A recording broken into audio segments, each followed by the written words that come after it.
Hey, salut! Alors, pour se débarrasser du sac à dos, il y a plusieurs options. Le top case que tout le monde connaît, le sac de selle, mais aussi la sacoche de réservoir dont nous allons parler dans ce test. De vous à moi, c'est typiquement le genre de produit dont je ne veux pas sur ma moto. Pourquoi? Tout simplement parce que ça a tendance à entraver les mouvements dû à son placement entre le conducteur et le guidon. En prenant ce sac en essai, j'avais un peu envie de savoir si j'avais raison ou pas. Bref, c'est ce que nous allons voir aujourd'hui. Voici mon avis après plusieurs mois d'utilisation avec le Sandstorm 3S. La sacoche de réservoir est assez particulière dans sa conception. Bien qu'elle soit proposée dans une seule taille, elle peut varier de 7 à 12 litres grâce à son système Expandable Volume Technology. Au niveau de son encombrement, elle fait 30 cm de long sur 20 de large, et alors en hauteur, ça varie de 16 à 24 cm, pour un poids de 1,2 kg au prix de 140 €.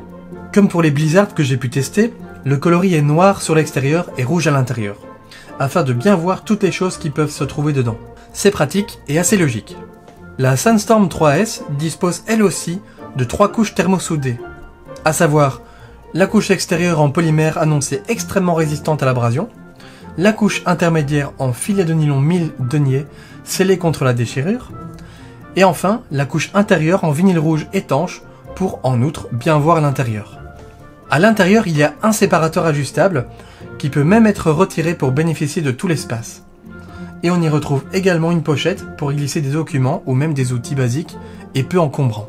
La fermeture et l'ouverture se fait classiquement par une fermeture éclair YKK. Elle se fait avec un peu de résistance, de par la forme que peut prendre la sacoche en s'élargissant un petit peu une fois ouverte. Sur le dessus, vous trouverez un porte-carte étanche scratché sur la sacoche. Un bon conseil d'ailleurs, n'y mettez pas une tablette ou un smartphone, ça risquerait vraiment de surchauffer. Sur le contour, il y a 3 sangles velcro qui aident à garder la bonne hauteur, même si vous bourrez un peu trop votre sacoche. Ça a pour but de réduire les tensions du textile en interne. Alors pour fixer tout ça à votre moto, il y a plusieurs choses de fournies bien entendu. Alors une sangle de fixation à mettre autour de la colonne de direction, 2 fixations arrière clipsées à installer sur le cadre à l'aide de colliers de serrage en plastique autobloquant, et enfin 2 sangles arrière rock strap cousues directement sur la sacoche, maintenues par velcro après serrage. La mise en place se fait assez simplement. Tout d'abord, il faut mettre la sangle avant autour de la colonne de direction, en veillant à bien serrer les sangles pour éviter que le tout ne bouge par la suite. Ensuite, c'est de la partie arrière dont il faut s'occuper. Il faut placer les clips sur le cadre et idéalement faire en sorte que les sangles arrière de la sacoche soient inclinées légèrement vers l'arrière afin de bien plaquer le tout contre votre réservoir ou la selle dans mon cas.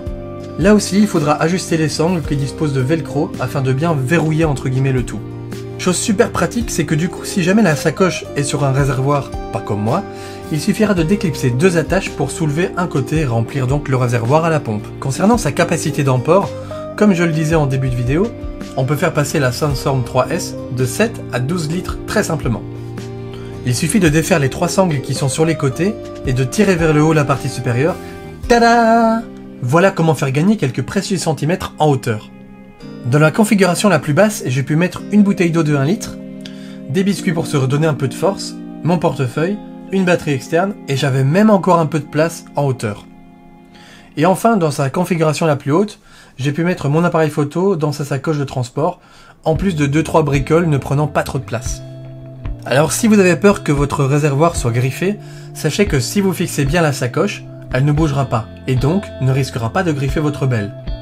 De plus, il y a un revêtement spécifique pour limiter et éviter que ça arrive. Mais bon, comme pour tout, le risque zéro n'existe pas. Le seul véritable reproche que je puisse faire à cette sacoche de réservoir, c'est qu'on ne puisse pas la verrouiller contre le vol. Mais bon, c'est pareil pour toute la gamme actuellement. Alors concernant la tenue en dynamique, comme vous pourrez le voir sur la vidéo, ça ne bouge presque pas. Pourquoi presque? À cause de l'emplacement de ma clé.